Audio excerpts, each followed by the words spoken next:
Olá, meu nome é Fagner Dantas, criador do canal Prazer em Conhecer Lip, seu ponto de encontro de livros, ideias e pessoas. Então, se você gosta de ler livros, compartilhar ideias e conhecer pessoas, você está no lugar certo. Então, já se inscreve no canal, aciona as nossas notificações para receber nossos vídeos de domingo e também curte esse vídeo, dá o like nesse vídeo, que ajuda o vídeo e ajuda o canal. E te peço para dar esse like logo no início, assim que você estiver vendo esse vídeo, porque no final talvez você esqueça. Então, já te peço o seu like logo no início, ok? Bom, então estamos aqui retomando a nossa série, nossa Na Lupa do Lip, sobre esse livro aqui, esta obra, O Jovem Torles, do escritor austríaco Robert Musil. É uma obra publicada em 1906, no início do século XX. E sobre essa obra, aqui no nosso canal Prazer em Conhecer Lip, esse aqui já é o quinto vídeo. O primeiro vídeo foi um que nós chamamos de Vale a Resenha, um outro tipo de vídeo aqui, que é um vídeo mais descritivo, um vídeo um pouco mais curto, e é um vídeo que tem mais uma tarefa de apresentar a obra, não tanto analisá-la. Falar um pouco sobre o autor, falar sobre algumas curiosidades. Então já está aqui no canal, vou deixar o link aqui na descrição do vídeo, para o Vale a Resenha sobre o Jovem Torles. E começamos também uma outra série, essa sim, o Na Lupa do Lip, que essa é uma série mais investigativa, uma série mais de análise, uma série que busca ver os detalhes da obra. Então é essa que nós estamos aqui finalizando com esse vídeo de hoje. Nós já fizemos a primeira parte, o vídeo número 1, sobre a primeira parte do livro, que nós estamos chamando de O Internato. Fizemos o vídeo número 2, que é a parte 2 do livro. A gente está dividindo essa parte 2 em duas partes, parte A e parte B. Então o vídeo número 2, do Na Lupa do Lip, sobre o Jovem Torles, trata da parte 2 do livro. Parte 2 seria a parte 2A, a primeira parte da parte 2. O terceiro vídeo foi sobre a parte B dessa parte 2. Nós finalizamos aí essa parte que nós estamos chamando de O Quarto Vermelho. E essa parte aqui, que é o quarto vídeo do Na Lupa do Lip sobre o Jovem Torles, é o vídeo que trata da parte 3, a parte final do livro. E nós fazemos, evidentemente, nossas considerações finais sobre a leitura como um todo. Então essa é a ideia desse vídeo de hoje. Essa experiência do Na Lupa do Lip foi uma experiência muito enriquecedora para mim.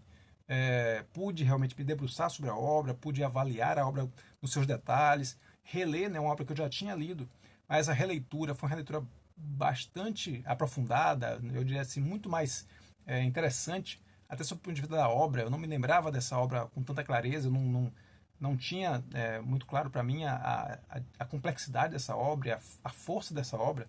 Eu me lembrava que era um texto bastante significativo, me lembrava que era um texto bastante passível de interpretação, não era aquela história super linear, super simples, era uma história um pouco mais complexa, isso eu me lembrava, mas realmente foi um grande prazer redescobrir essa história, redescobrir esse texto, agora de uma maneira muito mais pormenorizada, muito mais calma. Foi numa leitura, realmente o tipo de leitura que nós chamamos aqui de leitura ativa plena, aquela leitura realmente engajada, interagindo com o texto. Tanto essa interação é tal que essas partes que nós estamos aqui, a parte 1, parte 2 e parte 3 do texto, a parte 1, o internato, a parte 2, o quarto vermelho, e a parte 3, o julgamento, elas não existem como partes de fato do livro. O livro não tem essa divisão. Essa divisão ela é fruto dessa interação com o texto, dessa interação com o livro. E, que eu digo sempre, a interação com o texto ela é uma das bases da leitura ativa plena, que é o que nós temos sempre incentivado aqui no canal. É uma leitura que passa pelo sublinhar, passa pelas anotações, passa por outras leituras. Aqui a gente vai fazer isso nos nossos comentários finais. Eu vou trazer outras leituras sobre o Jovem Torles. Então, acho que no conjunto geral, essa série Na Lupa do Lip foi uma série muito interessante. Espero que para vocês, mas certamente muito interessante para mim nessa revisita a esse texto aí do Robert Musil. Ok? Então, isso posto, já fiz aqui o convite para vocês assistirem os outros vídeos, então vou deixar todos os 4 vídeos, o Vale a Resenha e as 3 partes anteriores do Na Lupa do Lip, vou deixar todos eles linkados aqui na descrição desse vídeo. Então sugiro, se você quiser ter um primeiro contato com a obra, quiser pelo menos saber do que trata a obra, vai no Vale a Resenha. E se você quiser de fato fazer um mergulho mais aprofundado, entender que aquela obra pode trazer benefícios para você, conhecer aquela obra um pouco mais a fundo pode trazer benefícios para você, aí sim, aí eu sugiro você ir Na Lupa do Lip, e aí são vídeos mais longos, são vídeos que realmente são mais pormenorizados, nós lemos trechos do livro também, então é uma outra abordagem, vamos dizer assim. Então, vamos iniciar, já que a gente vai ter um vídeo aqui que tende a ser longo, então já estou aqui com a minha água.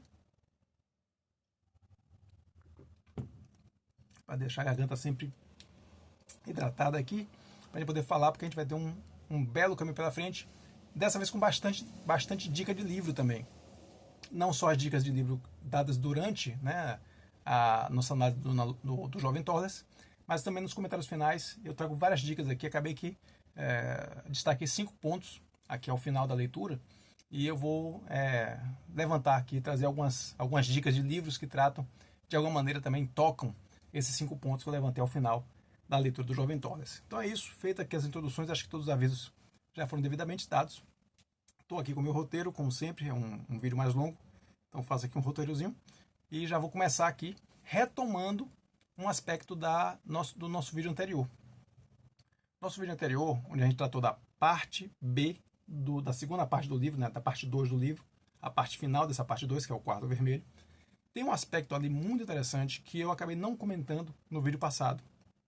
Nessa parte 2, nessa parte B, né, parte B da parte 2, tem um momento onde o livro dá um salto, o texto dá um salto temporal, e a gente sai daquele momento em que se passa a obra em si, que é aquele momento em que o Torres está no internato, vivenciando aquelas situações todas com o Basini, com o Bernberg, com o Reiting, já tinha tido, inclusive, o contato mais direto com o Basini, então tinha todo aquele conflito para ele também muito, muito delicado, e ele, nesse momento, então esse é o momento da história, mas em um certo trecho da parte B, da segunda parte do livro, há um salto, né?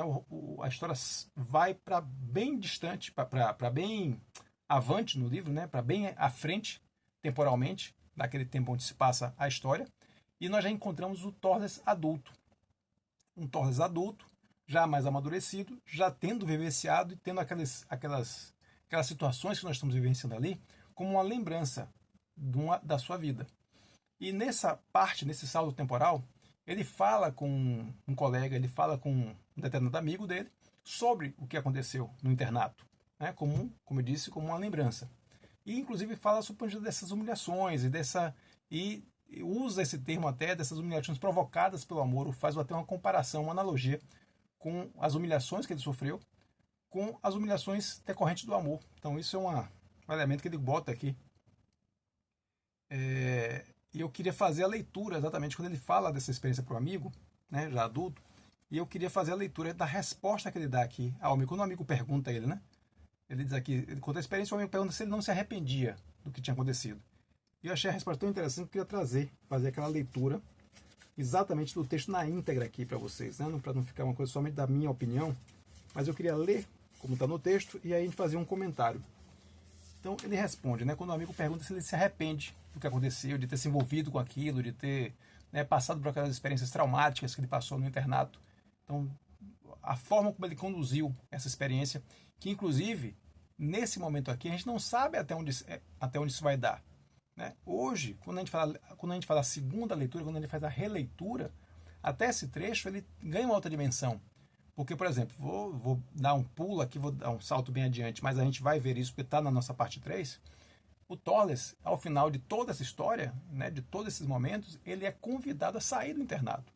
Então tem a humilhação em si das circunstâncias que nós já conhecemos, mas existe uma circunstância a mais que nós não conhecemos ainda, porque ainda não chegamos nessa parte do texto, mas que vai certamente estar quando o Torres conta essa experiência, ele certamente vai contar, vai finalizar essa experiência dizendo, inclusive, eu fui convidado a sair do internato. Então a gente não sabe disso ainda. Mas na releitura, quando a gente está voltando para esse trecho aqui, isso fica claro, de que inclusive essa humilhação passa também pelo seu convite a se retirar do internato. Então quando o amigo pergunta a ele se ele se arrepende do que aconteceu, ele responde da seguinte forma: não nego que era uma degradação. Por que não? Por que não? Ela passou. Né? Não nego que era uma degradação. Por que não? Ela passou. Mas algo dela permaneceu para sempre. Aquela mínima porção de veneno necessária para que a alma não fique excessivamente confiante e tranquila, conferindo-lhe qualidades mais refinadas, aguçadas e sábias. De qualquer modo, contaríamos as horas de degradação que todas as grandes paixões gravam em fogo na nossa alma. Pense nessas horas das voluntárias, pense nas horas das voluntárias humilhações do amor. Então, 2 pontos que eu queria mencionar aqui. Primeiro, essa ideia de que essa experiência negativa, essa experiência traumática, acabou sendo o que ele chamou aqui de uma mínima porção de veneno necessária para que a alma não fique excessivamente confiante. Então, esse é um ponto particularmente importante, porque mostra que ele, como é que ele avalia hoje na condição de homem maduro, como avalia aquelas situações que aconteceram ali, traumáticas, negativas, como um elemento de falha que está ali para lembrar da sua não perfeição. É um pouco de veneno que está ali para lembrar que ele não é perfeito, de que não há que essa idealização, ela é uma idealização necessariamente falsa. Então, isso que aconteceu, essa nódoa, essa marca que está ali, e que ele poderia fazer uma associação completamente negativa e tentar esquecer, tentar apagar essa marca, ele desloca esse sentimento para um sentimento de que esse trauma, ele é uma mínima porção de veneno necessária para que a alma não fique excessivamente confiante. Então, achei esse ponto particularmente importante para destacar para vocês, por isso que eu não quis seguir adiante, fiz questão de voltar para esse ponto aqui da parte B, da parte 2 do Jovem Torles, para mencionar, porque achei muito importante essa parte. Né? Esse trauma para ele foi com uma mínima porção de veneno necessária para não deixar a alma muito confiante. E o outro ponto é quando ele fala das humilhações do amor, as humilhações que gravam, né? Como será que nós abriríamos mão daquelas paixões, ainda que soubéssemos que elas nos trariam humilhações? Então essa relação de humilhação com a paixão, humilhação com a relação amorosa, e como ainda assim, ainda que soubéssemos que essa paixão nos traria humilhações, ainda assim certamente as viveríamos essas paixões. Então, nesse aspecto, eu também não podia deixar de mencionar uma que é uma das grandes obras, né, que eu li, uma das melhores leituras que eu já fiz.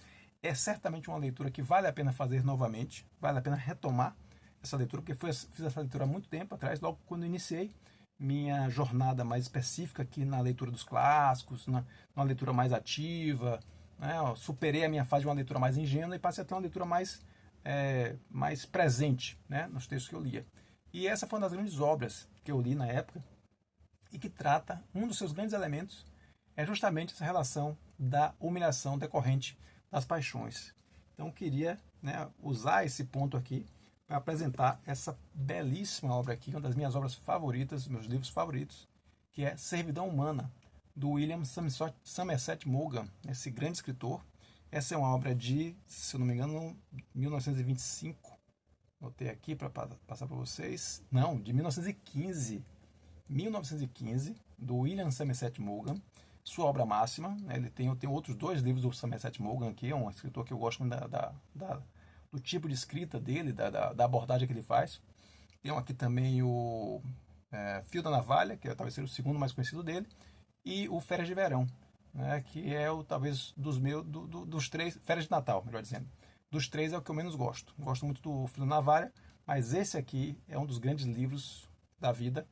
Né? Eu queria trazer aqui porque aqui nós temos um caso clássico de humilhações decorrentes da paixão, que é o caso do Philip Carey, que é o personagem principal, o protagonista aqui dessa obra, e a Mildred, né? Que é essa mulher, para não dizer outras coisas, no mínimo odiosa, né? Uma mulher que realmente explorou o Philip Carey até onde não pôde mais. Então essa noção de humilhação decorrente da paixão é um dos pontos centrais dessa obra aqui. Então, eu queria fazer a ponte aí, nossa teia literária, como eu sempre digo, conectar as várias obras. Então, essa menção aqui que o adulto, né, o já maduro Torles, menciona em relação às humilhações das paixões, que a gente não abriria a mão dessas paixões, ainda que soubéssemos das suas humilhações decorrentes delas. Aqui me lembrou muito o que eu vivenciei, o que eu experimentei aqui no texto do Somerset Maugham sobre as relações de humilhação pelas quais passou o Philip Carey na mão da Mildred. Então, livraço, certamente leitura obrigatória. Se você tiver a oportunidade de ler esse livro, é um calhamaço, mas vale cada minuto da sua leitura. Servidão Humana, do William Somerset Maugham. Então, seguindo adiante, aí sim, retomando agora o ponto que nos paramos, né? Depois desse breve parêntese aqui com relação a retomar essa situação. Vamos aqui voltar agora ao ponto onde nós paramos, né? Retomando a história. Então, onde é que nós estamos aqui?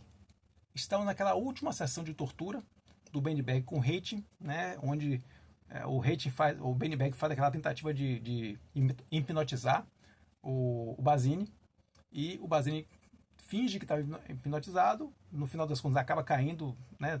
Grita de dor, o que prova que ele não estava em transe nenhum, estava apenas fingindo, e isso gera uma ira tremenda no Beinberg, que cai sobre ele e o espanca de maneira brutal. E, obviamente, nesse ponto, o Tollers se recusa a continuar nesse processo, né? Sai, né? Não quer mais ter nenhum convívio, não quer mais ter nenhuma relação com aquela experiência. Então, se afasta dos dois. É exatamente nesse ponto que nós retomamos a história aqui. Depois dos últimos acontecimentos, né, o Tollers se afasta do Beinberg e do Reiting, e, num determinado momento, passado essa surra, né, esse espancamento, o Basini ele vem até o Tollers, e aí o autor chama muita atenção, num estado deplorável, num estado assim acabado. Ele tem certeza, Basini tem certeza de que se aquela situação continuar, ele vai morrer de tanto ser espancado pelo Beinberg e pelo Reiting. Então ele vai até o Tollers como a última tábua de salvação que ele teria, e buscando esse apoio do Tollers. E o Tollers não tem nenhuma compaixão com o Basini, não tem nenhuma relação com o Basini, não tem nenhuma intenção de ajudar o Basini, até porque ele entende que o Basini ele é o próprio responsável por aquela situação, ele se colocou naquela situação. Então isso para o Tollers é um elemento suficiente para ele não simpatizar com a causa do Basini. Então, de qualquer maneira, o Basini vai até lá, e o Basini ele ainda tenta usar o trunfo, que é aquela relação que ele teve com o Tollers, né? A gente lembra, quando a gente menciona aqui no vídeo passado, que houve de fato uma relação entre o Basini e o Tollers, no momento que o Tollers de fato se entregou àquele desejo que ele tinha. Mas desde aquele momento, ele sempre mencionou o quê? Que quem fazia aquilo não era ele. Quem estava praticando aquele ato não era ele. Ele seria ele novamente no dia seguinte. Então ele criou essa ideia de que aquele ato não era um ato que ele fazia enquanto Tollers, mas como um outro, como uma representação obscura dele, como um outro lado negativo dele que ele desconhecia, que ele não reconhecia como sendo ele. Então isso volta a acontecer aqui. Quando o Basini menciona isso, menciona que, né, que havia aí alguma relação, né, se com base nessa relação ele não ajudaria, o Tollers é muito claro: aquele não era eu. Aquele não era eu. Então esse é um ponto também fundamental. Mas, de qualquer maneira, ele insiste, né? O Basini insiste, e o Tollers, para meio que se livrar daquela situação, diz: tudo bem, então vamos nos encontrar à noite lá no porão, né, no quarto vermelho, para a gente tratar desse assunto. E meio que dispensa o Basini. E quando o Basini vai até o porão, né, eles se encontram, e novamente o Basini pede, implora pelo apoio de Tollers. Da mesma forma, como eu disse, não era a ideia de que eles fossem ao quarto vermelho para que ele desse uma solução. Na verdade, ele só queria se livrar do Basini naquele momento, e da mesma forma, no quarto vermelho, ele voltou a negar qualquer tipo de apoio ao Basini. Nesse momento, o Basini, em total desespero, tira as roupas e se agarra ao Tollers. E ainda assim, o Tollers, enojado, o empurra. O Tollers já não tem nenhuma relação, ele quer cortar qualquer relação com aquela situação, seja com o Beinberg, seja com o Reiting, seja com o próprio Basini. Ele não quer ter mais relação com aquilo tudo que aconteceu no quarto vermelho. Nesse momento que o Basini está já sem roupas e, né, agarrado ao Tollers, entra no quarto vermelho o Reiting.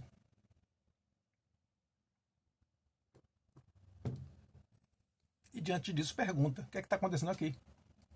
Se o Basini estava se encontrando secretamente com o Tollers. E o Tollers foi muito claro, o Tollers está muito...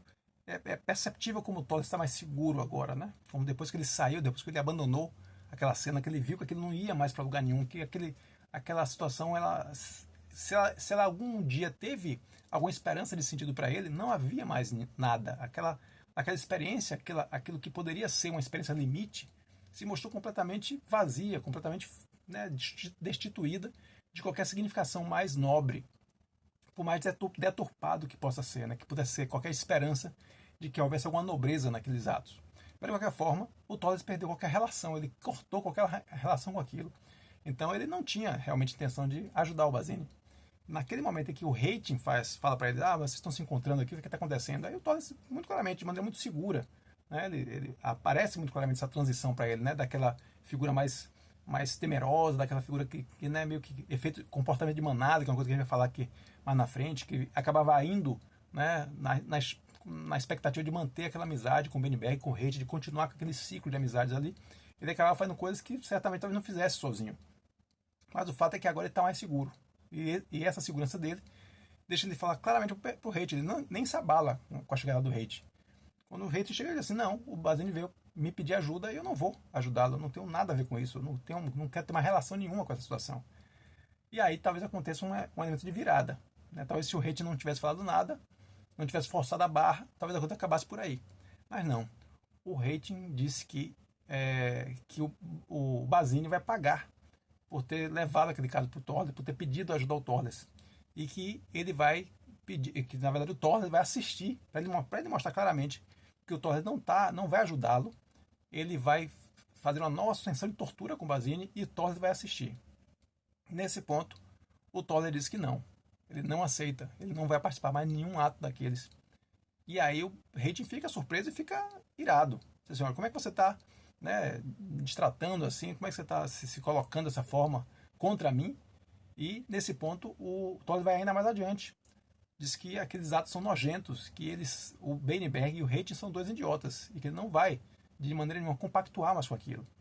E isso aí realmente tira Basini completamente do sério, tira Hating completamente do sério, porque ele diz assim que ele não admite que ele xingue tanto o Beinberg quanto o Hating, não, quanto o próprio Hating, né, que está ali falando. Ele não admite que o Torres o xingue, principalmente na frente do Basini. Esse é o ponto fundamental para ele. E Torres não dá um passo atrás, inclusive diante da ameaça que o Hating faz, de que se não houvesse ali, né, se não houvesse um momento se ele não se retratasse, vamos dizer assim, acabaria sendo torturado também, acabaria se fazendo com ele o que se fez com o Basini. E Torres, aí realmente mostrando que está no outro estado de maturidade, não teme, apesar de que ele próprio fala, o narrador deixa isso muito claro, que o Torres sente medo daquelas ameaças, mas ele não se curva a elas, ele não se deixa mais levar pelo medo. Então ele não aceita participar das situações e não aceita as reprimendas do Hating com relação a ele. E ele sai do quarto com essa decisão tomada, que não vai mais participar daquilo, que não vai mais compactuar com aquilo ali. Evidentemente isso não vai ficar dessa forma. Ele, quando sai, ele sabe que ao contrapor, ao enfrentar o Hating, ele arranjou um inimigo. Então o ódio e as forças do Hating não estão mais somente sobre o Basini, mas também estão voltadas, as armas estão voltadas para ele também. Então, obviamente, aquilo vai trazer as consequências. Né? E mais tarde, o que vai acontecer?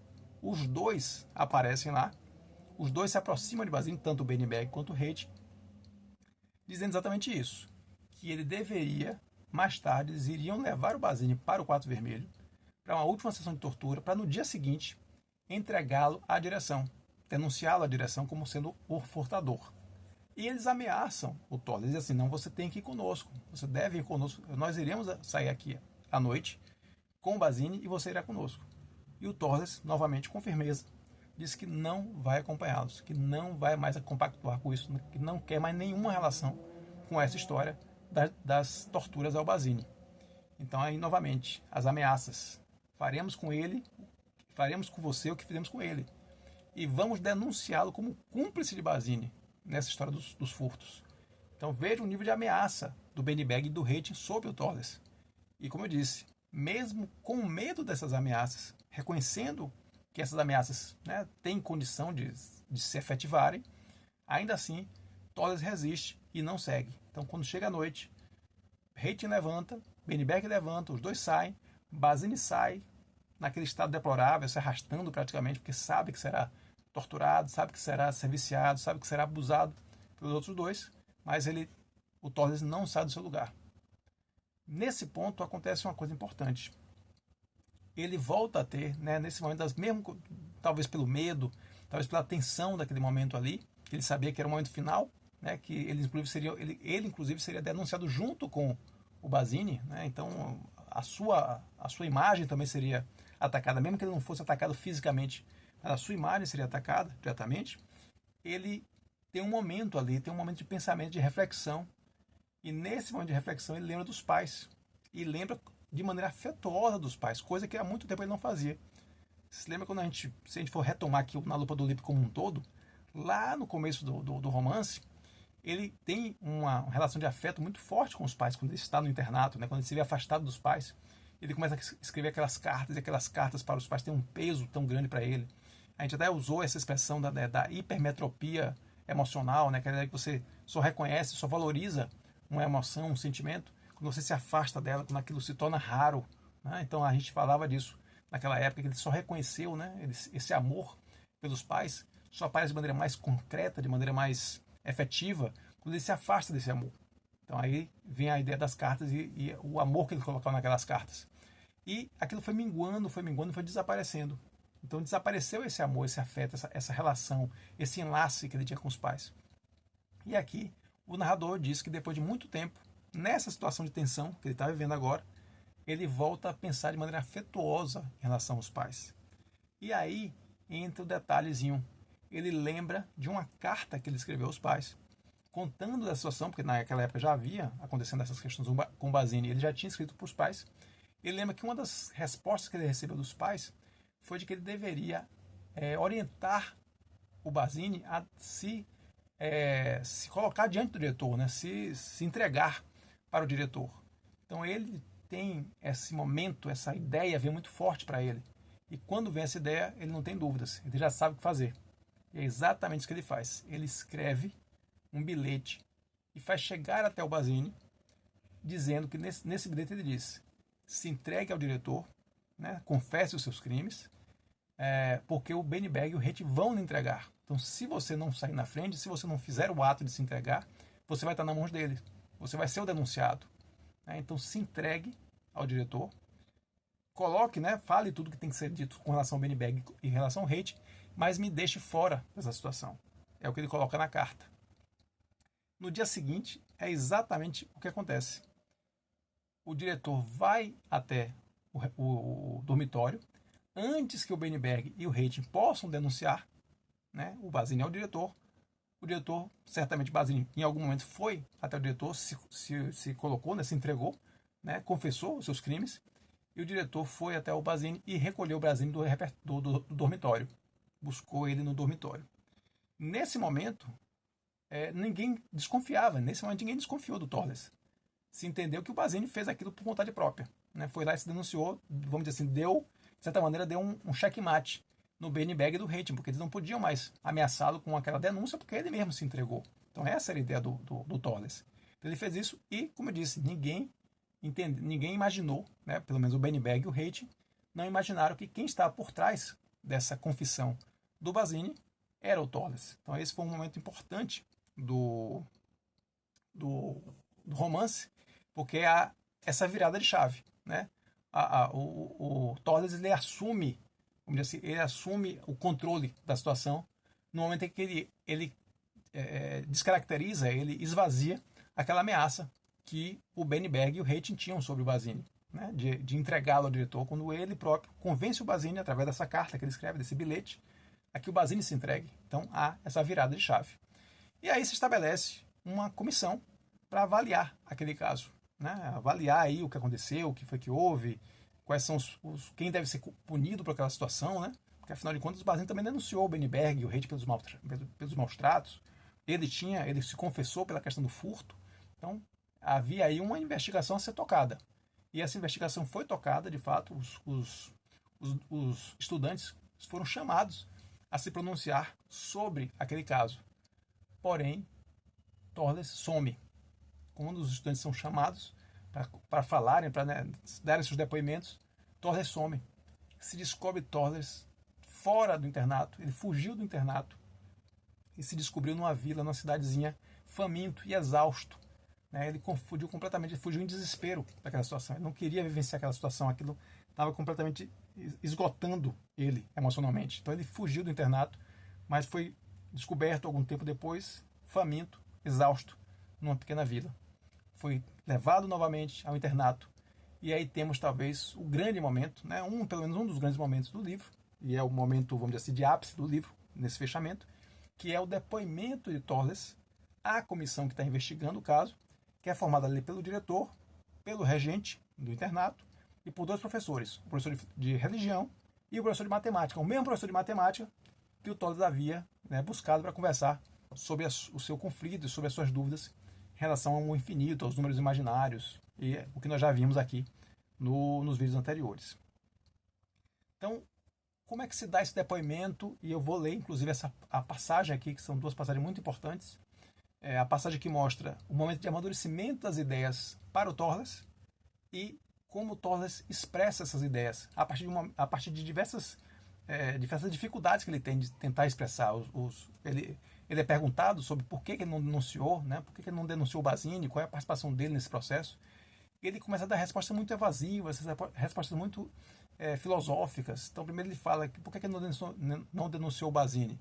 Ele coloca porque eu pensei na alma do Basini. Né? Então, o professor de religião até se mostra interessado por aquela vertente, né? Pensou na alma, né? na recuperação, no sacrifício de Basini, no pecado de Basini, ele se sentiu atraído pelo pecado de Basini. Então, tem toda uma discussão ali em torno dessa questão mais existencial, né? Porque ele poderia ter dito simplesmente, não queria denunciar porque eu não sou um traidor, ou então porque isso poderia me afetar. Não tinha um argumento muito prático de por que ele não denunciou. O argumento era muito mais filosófico. E isso começa essa discussão, né? Os membros do comitê perguntando a ele, insistindo, querendo saber da participação dele, querendo saber de fato o que aconteceu. E ele sempre com essas respostas mais abstratas. E isso vai irritando os professores. E aí é que esses desvios todos que acontecem, né? Esses momentos todos que ele não consegue expressar, ele não consegue.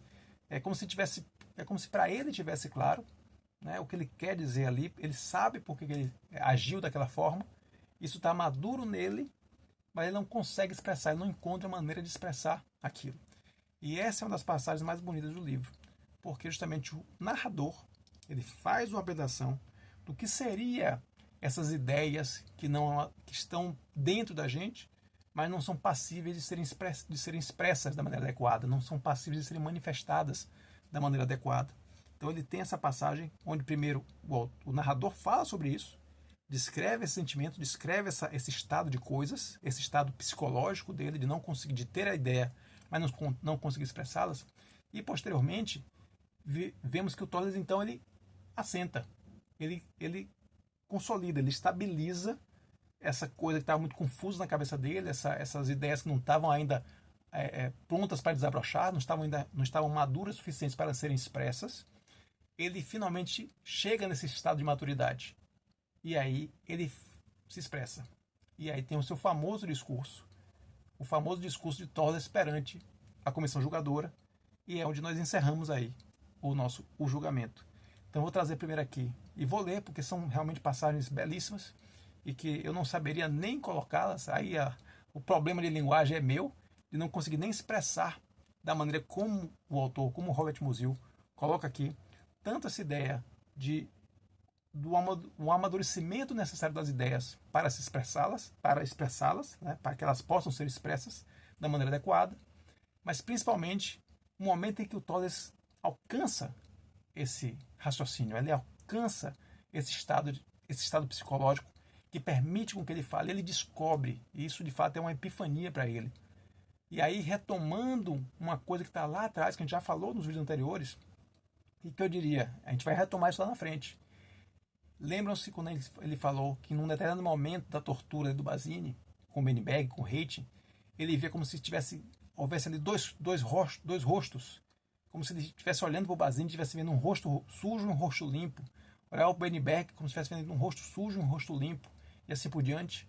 Então essa ideia dos dois rostos volta a aparecer aqui e fecha o ciclo do nosso entendimento dessa obra.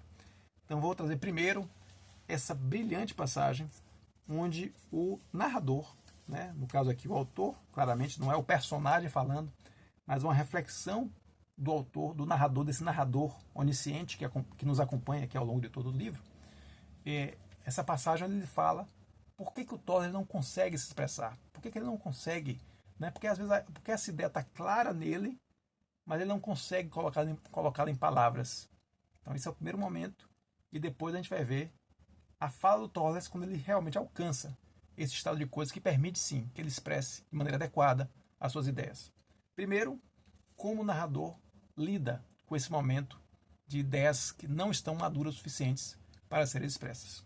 Ele fala: pois os pensamentos são uma coisa estranha. Muitas vezes não passam de acasos que desaparecem sem deixar rastros. Os pensamentos têm épocas de viver e épocas de morrer. Pode-se ter uma ideia genial e ainda assim, como uma flor, ela murchará lentamente entre nossas mãos. Permanece uma forma, mas faltam suas cores e seu aroma. Perfeito. Isso significa que, embora posteriormente nos lembremos bem dessa ideia, palavra por palavra, e o valor lógico da frase permaneça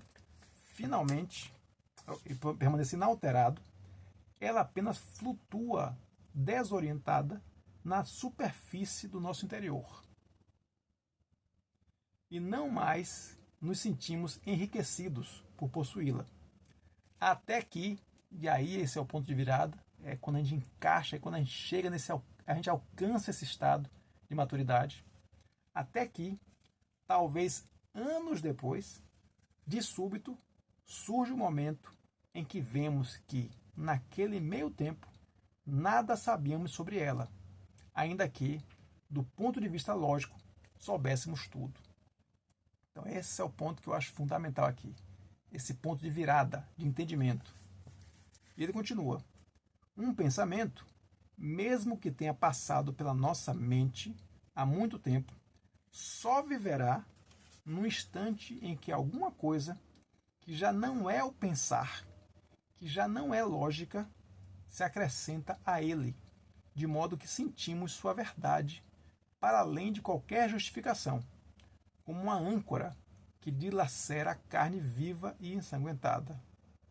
Uma grande compreensão só se realiza pela metade no círculo da luz da nossa mente. A outra metade se realiza no solo escuro do mais íntimo de nós. Perfeito isso. No mais íntimo de nós. E é, antes de mais nada, um estado de alma em cuja ponta extrema, como uma flor, pousa o pensamento. O que dizer depois dessa passagem? Eu acho que essa passagem talvez seja uma das mais brilhantes, se não a mais brilhante, em um livro que tem muitas passagens fantásticas. Então ainda é isso, não é que será a única. O livro tem várias passagens magníficas, mas essa aqui realmente ela alcança assim o ápice da perfeição, né? Eu acho que poderíamos dizer o que foi dito aqui de poucas maneiras tão jamais melhores que essas, mas talvez tão perfeitas como essas aqui. Mas essa ideia de que, na verdade, você precisa, às vezes aquela ideia está ali, está dentro de você, você não consegue expressá-la de você não consegue a compreensão total daquela ideia, aquela ideia não tem a maturidade necessária para brotar de dentro de você. Mas ainda assim, quando é que você percebe, quando é que você cai a ficha, quando é que cai a ficha de como se processa aquilo dentro de você? Quando você percebe que só parte daquela ideia está no âmbito do racional. A outra parte está nesse âmbito do íntimo, da emoção. E só quando você consegue juntar essas duas partes, só quando você consegue ver esses dois rostos que a gente tinha comentado anteriormente, quando você vê o lado da emoção e você vê o lado da razão, não como contrapostos, mas como dois lados da mesma moeda, aí sim você alcança a maturidade necessária para conseguir expressar seus sentimentos, seus pensamentos. Então, acho que é, como eu disse, uma das passagens mais belas desse livro, por isso que é questão de ler na íntegra, como está colocado aqui. E aí chego, então, na fala do próprio Torres, porque então Torres alcança esse estado, ele alcança esse entendimento, ele alcança essa capacidade de expressar o que de fato ele sentia em relação àquela situação. E vamos então ver exatamente nas palavras dele, aí sim, o Torres falando diante da comissão, e esse é o famoso discurso do Torres perante a comissão, é justamente essa passagem que marca aqui o final, praticamente o final da nossa obra. A partir daí, nós temos apenas as consequências práticas dessa fala dele aqui. Mas, então vejamos a fala final de Torres no livro O Jovem Torres. Ele diz, né, diante daquelas perguntas e diante da posição dele em relação ao que aconteceu, ele fala: não posso senão dizer que vejo as coisas de duas formas. Todas as coisas e também os pensamentos são hoje os mesmos de ontem, embora eu me esforce para encontrar uma diferença. Mas quando fecho os olhos, vivem sob outra luz. Talvez eu tenha me enganado com a questão dos números irracionais, quando os perigos dentro da matemática parecem-me naturais. Quando os perigos, quando os persigo dentro da matemática, parecem naturais, os números irracionais. Quando os persigo dentro da matemática, parecem naturais. Quando os encaro diretamente no que tem de singular, parece-me algo impossível de existir. Os dois lados, as duas perspectivas de como observar alguma coisa, né? Você observar uma coisa dentro daquele conjunto de lógicas, ele funciona. Mas quando você tenta entender aquilo dentro de um conjunto mais amplo, aquela velha discussão com Beinberg, aquela velha discussão com o professor de matemática, quando você tenta encontrar o sentido e não apenas ouvir as respostas, aquilo passa a ter uma complexidade maior. Então, novamente, repito aqui essa parte. Quando os persigo, os números racionais, quando os persigo dentro da matemática, parecem-me naturais. Quando os encaro diretamente no que tem de singular, parece-me algo impossível de existir. Talvez me engane, sei muito pouco a respeito disso. Mas não me enganei com Basini. Não me enganei quando não consegui afastar meu ouvido do leve farfalhar dentro da alta parede, nem meus olhos da silenciosa vida dos grãos de poeira subitamente iluminados por uma luz. Não me enganei quando falava de uma segunda vida das coisas, uma vida secreta e despercebida. Eu não falo textualmente, não são as coisas que vivem, não era Basini que tinha dois rostos. Era em mim que havia um segundo rosto, que não encarava nada com os olhos do entendimento. Assim como sinto que um pensamento adquire vida em mim, quando sinto que alguma coisa viva em mim, quando contemplo as coisas, quando os pensamentos se calam.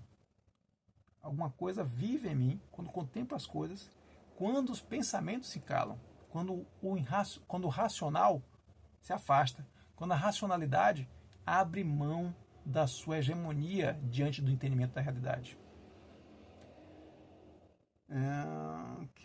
Quando sinto adquire vida em mim, quando sinto que alguma coisa vive em mim, quando contemplo as coisas, quando os pensamentos se calam. Existe algo obscuro em mim, debaixo de todos os pensamentos, algo que não pode ser avaliado com eles, uma vida que não se exprime em palavras e que ainda assim é a minha vida. As limitações da linguagem, as limitações da racionalidade, isso está na epígrafe. Lembram-se quando a gente falou na primeira vez que a gente tocou nesse texto aqui, a epígrafe diz muito sobre esse texto. E a epígrafe já lembrou o aforismo número 1 do Tao Te Ching, que a gente trouxe aqui no primeiro vídeo aqui Na Lupa do Lípio. Então, uma vida que não se exprime em palavras e que ainda assim é minha vida. Essa vida silenciosa me oprimia, me sufocava e cada vez mais me obrigava a encará-la. Sofri com medo de toda a nossa vida, que toda a nossa vida fosse assim, e que só aqui e ali, fragmentalmente, eu soubesse disso. Senti um medo terrível. Estava fora de mim. E ele então conclui: agora passou. Ele alcançou o entendimento. Agora passou. Sei que me enganei. Não tenho mais medo de nada. Sei que as coisas são coisas e sempre o serão, e que sempre as verei, ora de um jeito, ora de outro, ora com os olhos do raciocínio, ora com aqueles outros, e nunca mais tentarei comparar as duas coisas. Dito isso, levantou e saiu. Então, gente, esse é o famoso discurso de Torles, a famosa declaração de Torles perante o Conselho de Sentença, ali, aquele comitê criado para julgar a situação de Basini. Então, é um depoimento, é uma passagem, talvez das mais belas da literatura universal. Né? Se a gente for comparar aí com passagens de Crime e Castigo, se a gente for comparar com Passagens do Processo de Kafka, se a gente for comparar com Vinhas da Ira de Steinbeck, se a gente for comparar com Passagens de Almas Mortas do Gogol, escolha um grande texto, O Admirável Mundo Novo do Huxley, escolha um grande texto. Certamente essa passagem, esse depoimento do Tolless vai estar entre alguns dos grandes trechos, dos grandes textos escritos aí na literatura mundial. Simplesmente fantástico.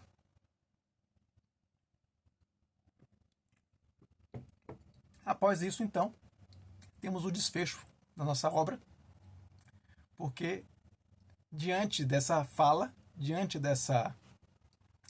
desse entendimento do Tolless, nada mais há a fazer para o internato, porque, como nas palavras do próprio diretor, o Tolless vive em um estado de excitação tal que a convivência com os alunos, os demais alunos do internato, seria perniciosa, seria danosa para esses outros alunos. Então ele sai dali com a convicção de que ele deve escrever uma carta para os pais do Tolless, dizendo que ele fosse ser educado em casa e não mais no internato. Ele faz isso. Coincidentemente, o Tolless também escreve uma carta aos pais pedindo que ele saia do internato. E finalizamos o romance, então, com o Tolless acompanhado da sua mãe, indo em direção à casa, saindo e abandonando, deixando para trás o internato de W. Mas o que aconteceu no internato de W não ficou para trás. Aquilo ficou indelevelmente gravado na alma do próprio Tolless, como mostram aqui os momentos onde a gente avança na história. Ele fala disso que ele vivenciou, ele fala de tudo que aconteceu. E esses traumas, como ele disse, são a mínima porção de veneno necessário para que a alma não fique tomada de soberba, né? Da sua própria capacidade, da sua própria perfeição, da sua própria idealização. Então esse trauma, mais do que uma cicatriz dolorida, é uma marca de guerra que ele leva consigo e que ele traz não só as dores, mas as lições dessas dores para ele próprio. Então finalizamos aqui esse belíssimo texto do jovem Tolless.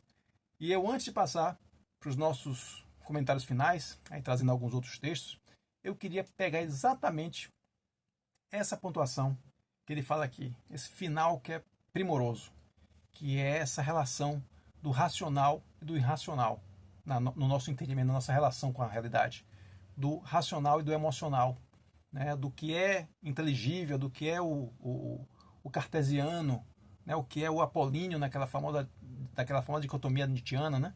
Do apolíneo, do dionisíaco. Então, esse lado apolíneo, esse lado cartesiano, esse lado racional, ele está presente, ele é necessário, ele é parte fundamental do nosso processo de relação com o mundo, mas ao lado disso, nós temos o lado emocional, o lado íntimo, o lado visceral, e esse lado não pode ser ignorado, ele tem que ser reconhecido, ele tem que trabalhar para uma percepção plena da realidade, e não ser escanteado, não ser colocado de lado, não ser colocado por debaixo do tapete, porque senão, e aí talvez um dos nomes que mais deixou claro isso, que foi o do Sigmund Freud, quando fala do subconsciente, do que está por trás, do que está nas nossas entranhas ali, né? O Jung fala também da questão das sombras, né? O que está por trás dessa imagem que a gente projeta para a realidade, dessa imagem que a gente projeta para a sociedade, para o coletivo. Então tem muita coisa ali por trás, tem muita coisa, né, que está no nosso âmago e que a gente precisa ter claro. Quanto mais consciente nós estejamos desse subconsciente, ainda que vale aqui o oxímoro, né, já que o oxímoro é um elemento que perpassa o jovem Tolless, isso, ele vai voltar a aparecer aqui mais para frente, mas esse momento aqui, esse subconsciente, quanto mais consciente nós estivermos do papel do nosso subconsciente nos nossos processos cognitivos, esses processos se tornarão mais ricos, né? E aqui eu quero trazer duas outras indicações na nossa teia literária que tratam de maneira brilhante sobre a relação e a necessária relação entre o racional e o emocional, entre a razão e a emoção. Então trago aqui do neurocientista português, esse aqui talvez é um livro super conhecido também. Esse aqui é de 94. Pronto, 94. O erro de Descartes, do Antônio Damasio, neurocientista português, de 94. E o subtítulo não poderia ser mais claro, né? Emoção, razão e o cérebro humano. Então, o erro de Descartes está exatamente nisso, nessa hegemonia, nessa predominância, mais que predominância, esse totalitarismo do racional, da racionalidade, um totalitarismo da racionalidade que é meramente uma idealização, que ele não existe. Porque, na verdade, nós somos movidos por muito mais coisas do que apenas a nossa razão. E o Antônio Damasio, nesse livro aqui, que é um livro que tem uma abordagem, inclusive, muito científica, né? O Damasio é um neurocientista, então tem muito de cérebro aqui, e não só de mente, não só de consciência, mas tem muito de cérebro. Mas ao lado dessa racionalidade e ao lado desse cérebro biológico, tem aqui o elemento da emoção, e esse elemento não pode ficar de fora da nossa compreensão, do nosso entendimento, dos nossos processos cognitivos. Nossos processos cognitivos não são montados, não são estruturados apenas a partir do racional, mas muito a partir do emocional e dos elementos que não estão tão claros nessa visão cartesiana do mundo, por isso o erro de Descartes. Então fica aqui já uma dica, conectando com essa belíssima passagem que mostra a relação entre racional e irracional aqui no Jovem Torres. E outro livro que faz isso também muito bem é esse aqui, talvez seja menos conhecido, do filósofo francês Michel Maffesoli, que é o Elogio da Razão Sensível. Aqui também, na mesma linha do Damasio, evidentemente com outra abordagem. O Maffesoli é um filósofo, então não vai haver a abordagem biológica aqui do cérebro, mas aqui tem muito desse questionamento do excesso de cartesianismo, né?